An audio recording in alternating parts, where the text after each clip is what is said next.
আরে দেখেছিস আহমেদ, আমি কেমন লাফ দিলাম।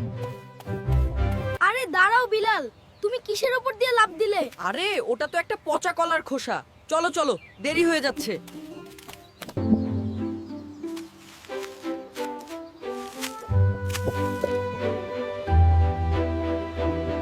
ইস, তুমি ময়লা ধরলে কেন?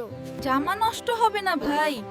এই খোসায় পা পিছলে কোনো মুরব্বি বা ছোট বাবু পড়ে গেলে তাদের হাত পা ভেঙে যেতে পারে। মাশাআল্লাহ, আহমেদ একদম ঠিক কাজ করেছে।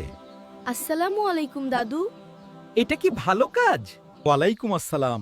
হ্যাঁ দাদু ভাই, নবীজিসা বলেছেন রাস্তা থেকে কষ্টদায়ক বস্তু সরানো এক প্রকার সাদকাহ বা দান। তাহলে আমিও এখন থেকে সাদকা করব।